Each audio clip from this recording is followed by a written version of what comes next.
we are here with Maureen Carroll, Senior Director of Global Talent Acquisition and DEI for Vista. Vista helps small businesses around the world design and market their business. Maureen has over 10 years of experience in recruitment, moving from marketing side. She's worked with companies like Spencer Stuart and Reebok, and I am looking forward to having her share today. Maureen, thanks so much for being on with us.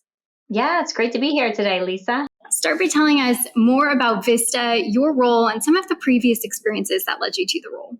Yeah, so today I oversee talent acquisition and DEI for Vista, which is a Cimpress portfolio company, also supports Cimpress services and Cimpress technology recruiting.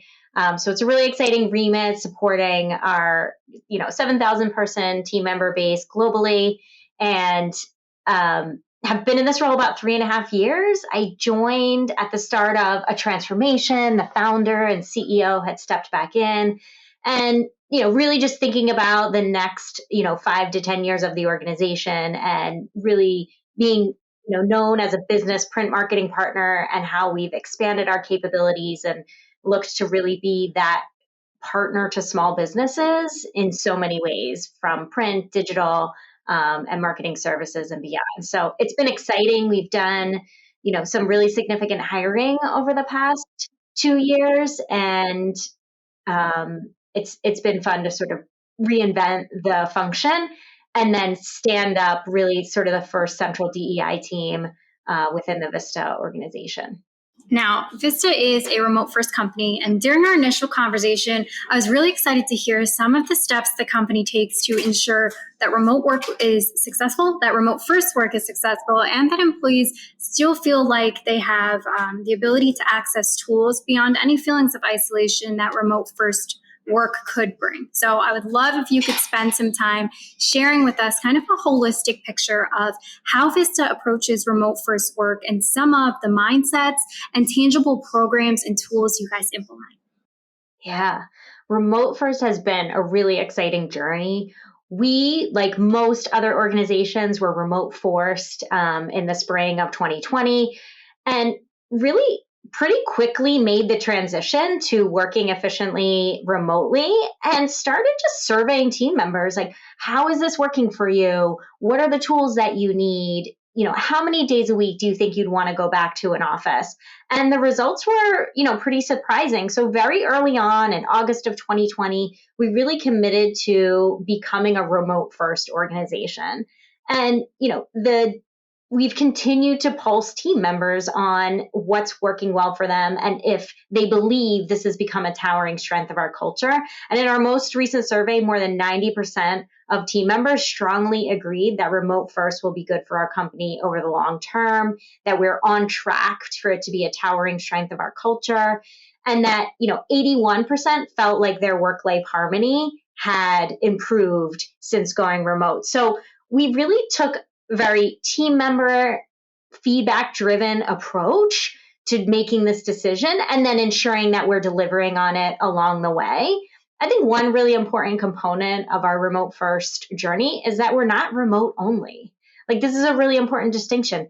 We believe that, collaboration and in-person relationship building is really important. And so we've invested in travel budgets as soon as it became safe to spend more time together, invested in travel budgets so teams can get together for that sync time to long-term plan, to build relationships, and then to be able to go back and kind of maintain their focus in the day-to-day. We've also provided workspaces. I mean, sometimes you just need to get out of the house and go work in a focused place. And so whether that's some of the footprint of our office spaces we had previously, or WeWork, all access passes for team members where you could, travel to another location and spend time at a WeWork for a day because you're visiting, friends or family out of town. So we've really tried to just listen to what team members want as it relates to, the remote first and when they need to be in person. And then we've invested beyond that. I mean, we have an entire team dedicated to remote first, and they focus on things like our 100-day onboarding experience. So onboarding is so critical, and it's such an important partnership to TA as well. I mean, you work so hard to bring talents in, and how do we make sure in a remote first environment that they feel welcomed, that they have an understanding of the tools and resources available to them. We include a buddy program as part of that onboarding, and a lot of orientation to our remote first handbook, this like 100-page, plus centralized resource for team members, and, just really helping them to know where they can find things on their own if someone isn't available, but also create those initial relationships and those cohorts where you do have community from the time you start. And then, beyond some of that, really working on team members adopting asynchronous way of working. Like, how do we make it hard to have meetings? And if we have a meeting, it needs to be effective and it needs to have an agenda. And what are kind of the tenets of that? And so how do we advance projects before we need to sync up? And how do we, not create a remote first environment that's really just sitting on Zoom all day? But how do we listen and think about the different styles of working and really try to support that work when you, like, where and when you work best? And it's about delivering outcomes and not necessarily being in an office or the time of day that works for you. I mean, we're global, so we are, working across many time zones. So it's been a really exciting journey. And like I said, team members continue to share that they feel productive, that well-being is being supported. And, we do have great communities here, whether that's our Peloton Slack group or our Mental Health Alliance ERG, that are places where even though you're working remotely, like, you can find community, you can find that support group that you may be looking for in your day-to-day, and allow folks to have that flexibility, have that autonomy to work where and when they work best. I love the approach you guys are taking. I think it's such a good model for companies that might be losing some of their people to not really knowing how to give people tools beyond that feeling of isolation. So I love the framework that Vista is following for this. Now, another thing I really enjoyed was our conversation around DEI and what that means for Vista and some of the actionable steps that the company takes to make sure that this is embedded within the company's day-to-day practices. So talk to us about Vista's approach to DEI and what are some of the foundational components and even the micro actions that the company takes to drive this sense of belonging. Yeah, I mean, we are, fairly early in our journey of building an inclusive workforce. I mean, we have always been a company that has stood for, anti-discrimination, anti-harassment, safe workplaces since our founding.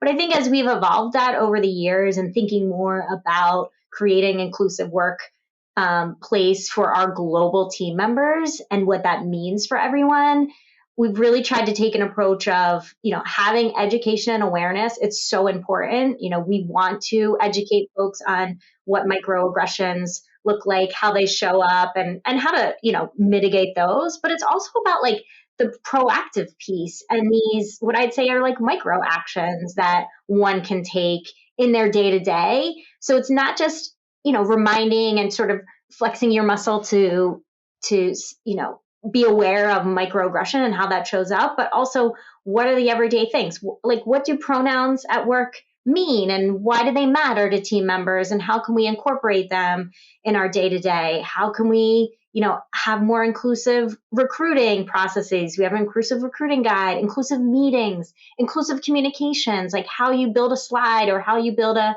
document, or how you just send that in advance so someone that can't react in the moment has some time to process that. Building psychological safety. So how do we, one, continue to have forums to educate team members, and then on, what's the action? Like, how can we just improve in our day to day as managers and leaders and team members to create that sense of safety, psychological safety, and belonging? So that's, some of the approach we've taken. We also are looking to improve representation, and we have objectives globally on increasing that. And then we measure inclusion through our Vista Voice, like Pecan data score. So we have the metrics, we have a longer term roadmap, and it's really just about continuing every day to think about how we can make people be their authentic self. And that is just going to spark new ideas, create strong highly empowered teams and ultimately driving our business results. I love that. And I would love if you could backtrack for a second. Talk to us for a second about what inclusive meetings look like. Yes. So inclusive meetings, again, sharing notes in advance, right? Sharing an agenda, ensuring that, everyone has a chance to speak, right? You may be using the chat. So how do you how would you populate questions into the chat so people can reflect on those? Those are some of the little things that are going to make a meeting more inclusive. If it's an in-person meeting, how do you have name tags, right? How do you maybe include someone's pronouns on that, or a phonetic pronunciation of someone's name, so that you can address someone in a way that makes them feel comfortable and mindful of those things? How do you ask if there's any other accommodations one might need? Like, do we need a mother's room at this meeting? Do we, if we're at an offsite for a few days, do we need to ensure that there's a place for focus time if people need quiet time? Some other ideas are, or some other accommodations that we may want to make are handing out, like providing other details and agenda on the meeting as well. So just a few tips that we have looked to try to encourage team members to, whether it's a virtual meeting or an in-person meeting, to think about how someone is going to experience that meeting. Are there menu options that we need to think about? I think gone are the days of just ordering a lunch tray and assuming that everyone is going to find something to eat, right? What if someone has other dietary needs, and how do we accommodate those so that they can feel comfortable at that meeting and they're not hungry all afternoon? I love that. The ability to also just account for that neurodiversity. I think what you guys are doing offers such a great picture for simple and intentional and tangible steps that teams can take to better understand what this means to even drive a sense of belonging. And these are the things that seem small, but they actually leave a really big impact on someone's day. So another thing I'd love for you to share with us is, what do hiring managers and how do hiring managers and recruitment teams come together at Vista? What is the hiring model that the company follows?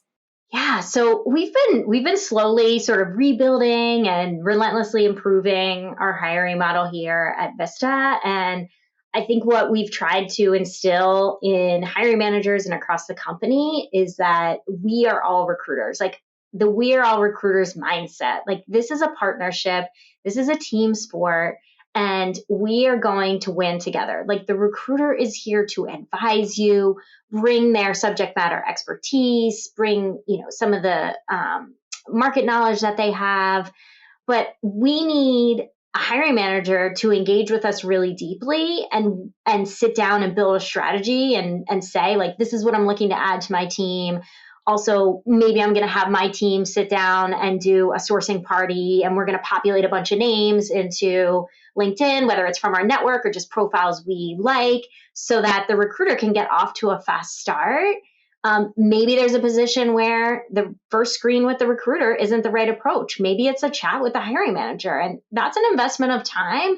But there's talents out there who, like, recruiters are not that excited to chat with, and we get it. So how do we create an environment where we can really attract someone, and then kind of get deeper into the assessment of an individual and if it's going to be the right match? But I think it's really thinking strategically about about the needs of the role, about what we're trying to do for our hiring managers, and then engaging them, having them, send messages. We know messages from hiring managers get a higher response rate on LinkedIn. So where there's an opportunity for a hiring manager to kind of take that first step, we're just always looking to be creative there. And I think that is what's going to be success. I mean, as a manager, a people leader, hiring someone is probably one of the most important jobs that you have. I mean, developing and retaining them as well. But this is so important. And as an interview panelist, like, what a privilege. Like, one, someone asked you to be part of their assessment process, and two, like, you're having input on, like, who is going to contribute to the next phase of the growth at the company. I mean, we want people to take those jobs really seriously, and that's going to show through to the candidate when there's organization and alignment and there's care put into the process. And I think in the end, like those are going to result in the best outcomes of talents that are really well matched to our mission, to our purpose, and to, what we need on any given team. Now, switching gears a little bit to your personal career journey, you moved from marketing to talent acquisition. So talk to us about how your background in marketing has impacted or influenced your position in talent acquisition and some of the skills that are transferable there. Yes. So yes, I started out in advertising. I worked on the publishing side of the business and really kind of grew into integrated marketing roles, creating programs for, brands across American Express, Time Inc., some of the other publishing entities that I worked for. And I just loved that. I liked being creative. I love to brand things and also just build solutions. I think you also, in marketing, you learn that great programs come from insights. And so leveraging data to really help inform decisions that you're going to take. So when I moved to a new market, I moved to Boston, and I worked at a small software development company and kind of learned what happens behind the scenes at an e-commerce business. I became a Pilates instructor and ultimately made a pivot into working in executive search through some network I was doing when I was in the Boston area. And really enjoyed working in search. I was at a great organization. I learned a lot. And I think you really understand how to be an advisor around hiring to leaders.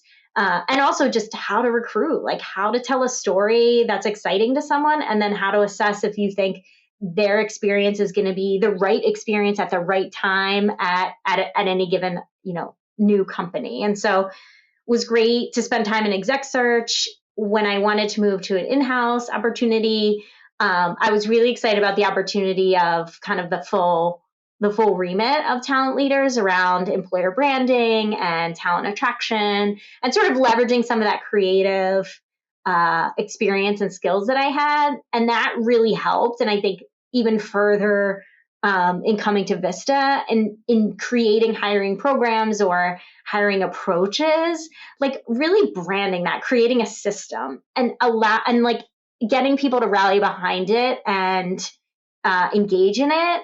I think that helps because, again, you're really selling everywhere you are. And so I think some of that early skill building and work really in integrated marketing, building solutions, has helped me in so many ways, whether that's PowerPoint skills or, data-driven insights, or just the ability to kind of create systems and connect, different channels together to deliver on a bigger objective. And so it's been great. It's like I said, it's a true pivot, and then certainly just my personal interest in inclusion in the workplace and some of the opportunity I saw at organizations I was at, and how to kind of pursue, whether that's talent acquisition or on the, learning and development side of it, how to, continue to, not only increase representation and the ways to do that, but also through building more inclusive organizations and